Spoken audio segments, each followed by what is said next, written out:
नमस्कार। हम इस समय मौजूद हैं फतेहपुर ताल चंवर में और हमारे पीछे जो देख रहे हैं आप लोग, कुछ लोग हाथों में बैनर और पोस्टर लेकर खड़े हैं। इधर कुछ महिलाएं हैं जो खड़े हैं।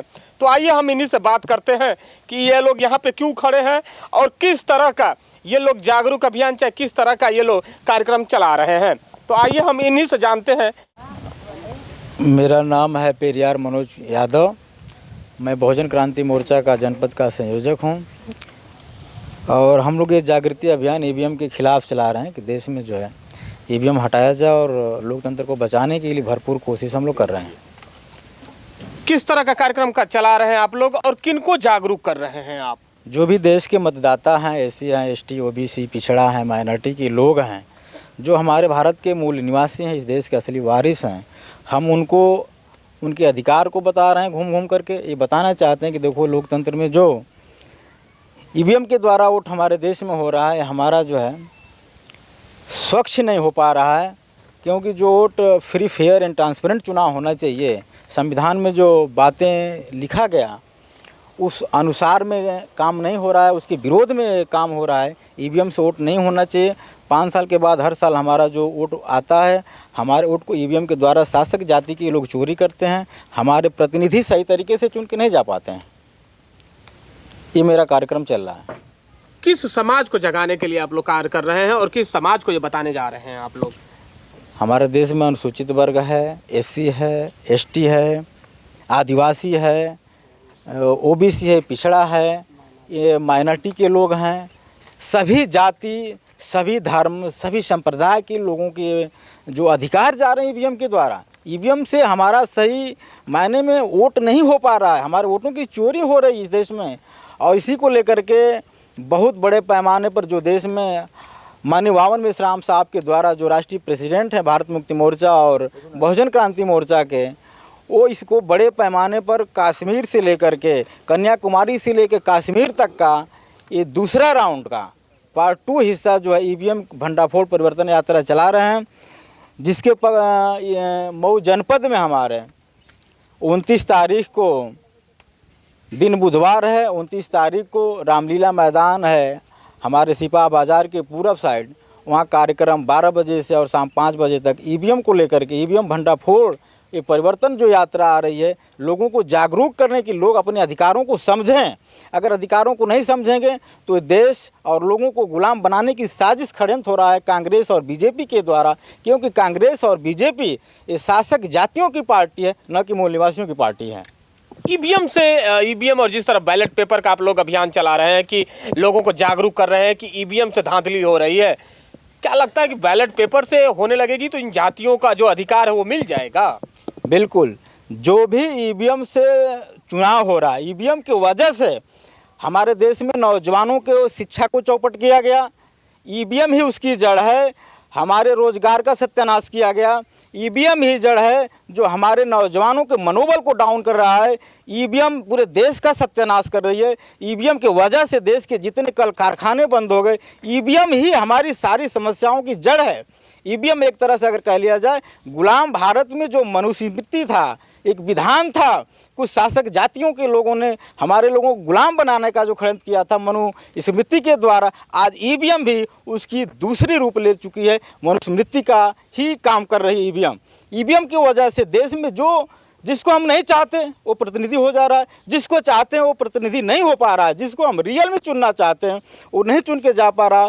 जितने आपराधिक प्रवृत्ति के लोग हैं वो चुन के जा रहे हैं और आपराधिक प्रवृत्ति के चुने जाने की वजह से देश में जो भी षड्यंत्र चल रहा है इन मूल निवासियों के खिलाफ चल रहा है। क्योंकि शासक जाति के लोग कभी नहीं चाहते कि हमारे लोग शासक बने, इसके लिए ईवीएम का इस्तेमाल हो रहा है। और ईवीएम से बड़े पैमाने पर इस ईवीएम में फिक्सिंग है। ये कांग्रेस और बीजेपी का दोनों मिलकर घोटाला कर रहे हैं। अगर कांग्रेस बीजेपी सही मायने में इस देश को बचाना चाहती हैं, देश के लोगों का अधिकार देना चाहती हैं, हमारे संविधान के नियम को लागू करना चाहती हैं, तो ईवीएम पर क्यों नहीं बोलती हैं? ईवीएम पर इनका कोई मुद्दा नहीं आता, ईवीएम पर कोई बात नहीं करती। सिर्फ इनका मुद्दा भ्रष्टाचार को लेकर के, पाकिस्तान को लेकर के है, हिंदू मुसलमान को लेकर के। हमें इस मुद्दों से कोई लेना देना नहीं। हमारा मकसद है कि इस देश में लोगों को अधिकार मिले, अधिकार इनको बचाया जाए, लोगों को, नौजवानों को रोजगार मिले, शिक्षा मिले और हमारी महिलाओं को सम्मान मिले, हर क्षेत्रों में इनको प्रतिनिधित्व मिले। तो जिस समाज को आप जगाने चले हैं, इनको अधिकार तो मिल ही रहा है ना। इनको राशन मिल रहा है, फ्री में चावल मिल रहा है, फ्री में गेहूं मिल रहा है, फ्री का तेल मिल रहा है, फ्री का चना मिल रहा है, और इसको क्या चाहिए जीवन जीने के लिए? मुझे आप लोग कौन सा अधिकार दिलाना चाहते हैं? हम इस देश में राशन पानी की लड़ाई हम नहीं लड़ रहे हैं। जो वोट का अधिकार मिला ये मेरा मौलिक अधिकार है। बाबा साहब ने संविधान बनाया, संविधान बनाते वक्त हमारे लोगों को शासक जमात बनाना चाहते थे। इस देश में हम बहुत दिनों से, ये देश हमारा, हम हुक्मरान नहीं हैं, इस देश में हम शासक बनना चाहते हैं। और जब तक शासक नहीं बनेंगे, राशन पानी की हमारी लड़ाई नहीं है। हमारी लड़ाई इस देश में राजपाट की लड़ाई है। हम इन मूल निवासियों को राजा बनाना चाहते हैं। जो वोट का अधिकार हमारे लिए मिला, न कि शासक वर्ग के लोगों के लिए मिला है वोट का अधिकार। वोट का अधिकार क्यों मिला? क्योंकि इस देश में जो भी छुआछूत था, भेदभाव था, नफरत था, हमें शिक्षा से दूर रखा गया, वंचित रखा गया, हर क्षेत्रों में मुझे गुलाम बनाया गया। ये जो अधिकार मिला, सही मायने में जो डेमोक्रेसी है, लोकतंत्र, इसमें हम लोगों को शासन में जाना चाहते हैं। हमारे लोग शासक जब तक नहीं बनेंगे, ये रोजी रोटी का मामला नहीं है, हमें रोजगार का मामला है, प्रतिनिधित्व का मामला है। इस देश में हमें अधिकार इस तरह का होना चाहिए कि हम एक शासक जाति के रूप में स्वाभिमान से, सम्मान से इस देश में जी सकें। जिस समाज को आप जगाने की बात कर रहे हैं, ओबीसी, दलित और पिछड़े समाज को, उस समाज का कई बार उत्तर प्रदेश में सत्ता भी रही है। बात कर लें मायावती जी की, बात कर लें मुलायम सिंह यादव की, बात कर लें अखिलेश यादव, फिर भी हक नहीं मिल पाया। तो चूक कहाँ हो गई? देखिए, जहाँ तक सपा और बसपा की बात है, सपा बसपा की जो ज़मीन तैयार करने वाले हमारे जो लीडर थे, माननीय कांसीराम साहब थे। सपा बसपा के अंदर कोई ऐसी विचारधारा थी नहीं। उस विचारधारा को अगर पैदा करने वाला कोई था तो इस देश में एक ही शख्स था, मान्यवर कांसीराम साहब। कांसीराम साहब के जागृति की वजह से सपा बसपा की सरकारें आईं। सपा बसपा की सरकारें आईं, लोगों ने उम्मीद जताया था कि हमारा देश एक गौरवमयी पूर्ण देश बनेगा, प्रदेश बनेगा, लोगों को सम्मान मिलेगा, स्वाभिमान मिलेगा, लोगों को रोजगार मिलेगा, सही शिक्षा मिलेगी, हमारे पुरखों के आंदोलन को लोगों को बताया जाएगा। लेकिन इन जो भी सरकारें सपा बसपा आई, इन सरकारों में जो हमारे जिस दुश्मन से हमारी लड़ाई थी, उन शासक जाति के लोगों को ही सपा बसपा के लोगों ने अपने पार्टी में रखा। जो हमारी लड़ाई होनी चाहिए वो लड़ाई नहीं हो पाई। और बसपा और सपा जो है, जो एक कहती है कि मैं सभी बहुजनों की लड़ाई लड़ता हूं, और सपा कहती है मैं पिछड़ों की लड़ाई लड़ता हूं। लेकिन देखने को जो इनका नारा था, नारा ही रह गया। इन लोगों ने अमल में, धरातल पर जो काम करना चाहिए हमारे लोगों के लिए, काम नहीं किया। इसके वजह से इस सपा बसपा से हमें कोई उम्मीद नहीं है। क्या लग रहा है, जिस लड़ाई को आप लोग लेके आगे निकले हुए हैं, कितना समाज सुनेगा आप लोगों की बात? सर, हम लोग जन जागृति कर रहे हैं इस देश में, और जो ईवीएम भंडाफोड़ परिवर्तन यात्रा आ रहा है, इसकी लड़ाई, ईवीएम की लड़ाई सिर्फ ओनली वन माननीय वामन मेश्राम साहब लड़ रहे हैं, जो भामसेप के भारत मुक्ति मोर्चा, बहुजन क्रांति मोर्चा के राष्ट्रीय अध्यक्ष हैं। और ईवीएम के विरोध में कोई पार्टी नहीं बोलने वाली है। यह सामाजिक संगठन है, कोई पार्टी नहीं है। क्या लग रहा है, परिवर्तन होगा या लोगों को जगा पाएंगे आप लोग? जी, हम लोग इसीलिए निकले हैं गांव-गांव में कि लोगों तक हम अपनी बात को, अपने महापुरुषों की विचारधारा को पहुंचा सकें और लोगों को जागृत कर सकें। उन लोगों को कैसे जगाएंगे जो मोटा चावल खा के और गेहूं फ्री का पा के खुश हैं? उसको कैसे जगाएंगे आप लोग? सर, यही तो हमारे लोगों में कमी है। यही तो बताना है हमारे लोगों में कि हमारे लोगों को अपंग समाज बनाया जा रहा है, भिखमंगा समाज बनाया जा रहा है, 5 किलो राशन में खुश किया जा रहा है। ये आरएसएस और बीजेपी कांग्रेस की चाल है, बहुत बड़ी चाल है। हमारे लोगों को भिखमंगा समाज बनाया जा रहा है, रोजगार से भटकाया जा रहा है, हटाया जा रहा है, और 5 किलो राशन देकर उनको खुश किया जा रहा है। समाज तो खुश है ना? समाज खुश है, लेकिन वो अपने अधिकार को नहीं जान पा रहे हैं, इसलिए खुश हैं। अभी जान जाए, हम लोग जागृति कर रहे हैं, जागृति फैला रहे हैं, जान जाए तो आंदोलन करने के लिए मजबूर हो जाएंगे। क्या माना जाए, जिस आंदोलन को, जिस लड़ाई को लेकर आप लोग आगे बढ़े हैं, समाज कितना साथ देगा आप लोगों का? समाज हमारा पूरा साथ देगा।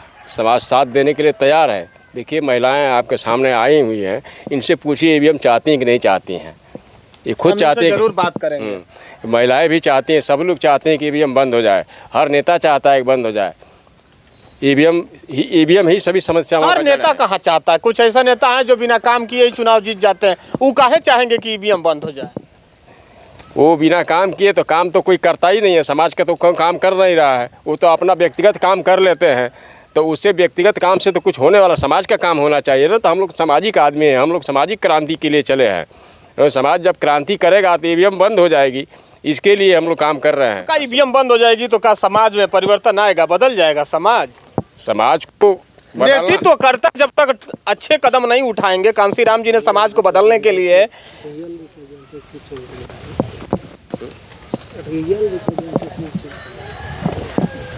कांसीराम जी जो समाज को जगाने का, अलग जगाने का काम किया था, उस तरह का जब तक नेतृत्व करता नहीं आएगा तब तक समाज नहीं जगेगा। ईवीएम से और बैलेट पेपर से क्या होगा? नेतृत्व कैदा पैदा हो गया है वामन मसराम साहब, जो बहुजन क्रांति मोर्चा और भारतीय मुक्ति मोर्चा के राष्ट्रीय अध्यक्ष हैं। वो गांव-गांव चल करके और लोगों को समझा रहे हैं, बता रहे हैं, और उनके हम लोग कार्यकर्ता हैं। हम लोग पूरे देश में छाए हुए हैं, 550 जिलों में, पूरा समझ रहे हैं ना। और एकदम हम लोग घर घर जा कर के और बताना है और समझाना है, बताना है सबको, और सब लोग आंदोलन करेगा। हम लोग आंदोलन करते हैं, और आंदोलन करने की वजह से अभी एक एक नया नया नियम, नया नया कानून जो पास करना चाहता है ये सरकार, पास नहीं कर पाता। हम लोग आंदोलन करते हैं। क्या लगता है आपको, लास्ट सवाल होगा हमारा, कि क्या लगता है आपको कि ईवीएम का जो आप लोग मुद्दा उठाए हैं, परिवर्तन होगा?